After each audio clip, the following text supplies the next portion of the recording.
Hey everyone, Jordan here with 9 to 5 Toys, and today we're going to be taking a look at the Audio-Technica ATH-G1WL wireless gaming headset. Let's take a look. Thanks for watching 9 to 5 Toys. Be sure to like, subscribe, and enable notifications with the bell icon so you don't miss any upcoming videos. Like a lot of other people out there, the ATH M50X from Audio-Technica has been my go-to pair of headphones for quite a while, and then if you add a mod mic to it, just clip it on there on the side with the included magnet. It makes a really nice gaming headset. But then obviously you have the two wires and it's, not perfect, but it works well. So when Audio-Technica announced the G1WL, I was really excited to check it out. It kind of looks like a wireless version of the M50X, and it has a detachable microphone. So you can just pop that on there and it has the same functionality of the M50X with the mod mic attached to it in an awesome wireless form factor. Audio-Technica does offer a few other gaming headsets, and the G1WL comes in at $250, so this definitely is not a cheap headset. But you can get the just normal G1, which has a cord on it, so a wired version of the same headset for $170, which is in my opinion a really good deal. So the first thing you notice with the G1WL, or at least that I did, is that it shares a very similar design aesthetic as the M50X. Has a similar ear cup here. This is blue instead of gray on the M50. And then the actual ear cups themselves are a little bit larger, a little bit taller. And Audio-Technica also includes a replacement pair of ear pads in the box. The headband is plenty flexible and has a exposed metal kind of design to it. And then the pad up here at the top is quite a bit smaller than what you would find on the M50X, but I still found this to be plenty comfortable for long sessions. I was able to wear it for multiple hours of editing and gaming and had no issues with fatigue from wearing this headset. So continuing with the overall design of this, over here on the left ear cup are all the controls. We start off with the physical on-off power switch, and then we have the plug for the microphone. It just attaches right in there. And then it has a physical mic monitoring button, which you can just turn mic monitoring on or off with that, which is a really nice feature. And then we have the volume dial, which has steps to it. It's not a completely smooth dial. And then if you push in the dial, that's what turns on the virtual 7.1 surround sound, which we'll talk about here in a little bit. And then the last button switch on here is for the microphone mute. So you can just mute it by flipping the switch up or down, and there's a little audio cue that plays when it is muted and then also re-enabled. So obviously one of the main features of this headset is that it is wireless, and in my experience the wireless functionality was pretty much flawless. I was able to walk around almost my entire house and not get any issues. It's low latency at 2.4 gigahertz, and you just, like most of these headsets, most of these wireless headsets, you just plug the dongle into your computer and it's pretty much plug and play and really easy and ready to go.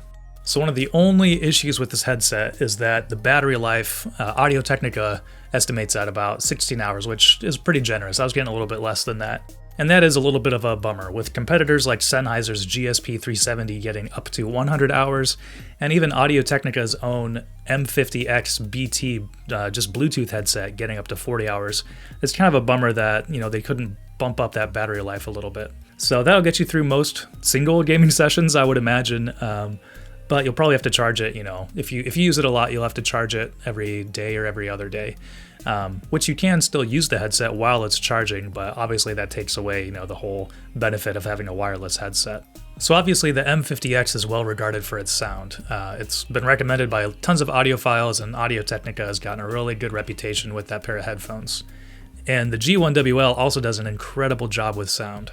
With their tuned 45mm drivers, this headset delivers 5 to 40,000 hertz of frequency response, which is above and beyond, kind of the industry standard of 20 hertz to 20,000 hertz like most gaming headsets have. I found the headset to have a little bit of boost in the lows and some very crisp, clear highs, and that's going to let you pick out, enemy footsteps or opponent's gunfire, something off in the distance in Battle Royale games. I also find the G1WL really good for stereo positioning and imaging. I had an easy time, pinpointing footsteps and gunshots when I was playing.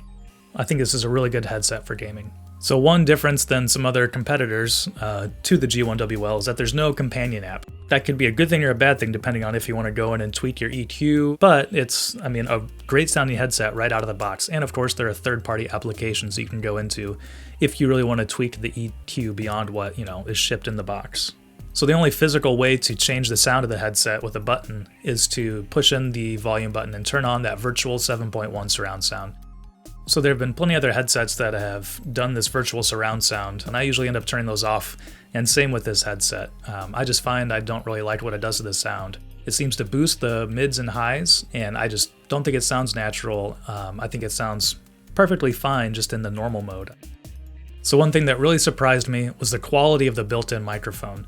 Typically these headsets don't have a great microphone, and they're kind of more geared for clarity and don't produce a natural sound to your voice. But this microphone seems to be very clear and a very natural reproduction of my voice that still keeps in some of the lows in there, which is what I was missing with some other gaming headsets. Obviously with the boom arm, you can position it to where you want it and get it, close to your mouth, which also helps with the sound. But it does still pick up a little bit of background noise, so when I'm playing with my friends in Discord, I still have to turn up that input sensitivity to try to knock out the sound of my Huntsman Elite keyboard in the background, because it's a pretty loud keyboard. Alright, so now we're recording through the microphone on the ATH-G1WL so you can get an idea of what that sounds like. And I think compared to a lot of other headsets, it does a really good job of, keeping a little bit of lows in your voice, but also being very crisp, very clear, and easy to hear for your teammates. So besides the slightly short battery life, my only other gripe with this headset is the sounds that it plays when you turn it on, turn it off, or adjust any of the settings on here. It seems like it always plays at max volume and is just a little bit too loud, too much. I feel like they could tone that down a little bit. But overall, the ATH-G1WL is, in my opinion, the best gaming headset that I've used. I love the sound that comes out of here. I think the clarity is great for gaming. And the microphone also performs really well, which is something that I really appreciate in a gaming headset. This will definitely be my new go-to gaming headset, and probably even for editing videos. So what do you think of the Audio-Technica ATH-G1WL? Let us know in the comments below. Thanks for watching! If you enjoyed this video, please give it a thumbs up and consider subscribing. This is Jordan with 9to5 Toys.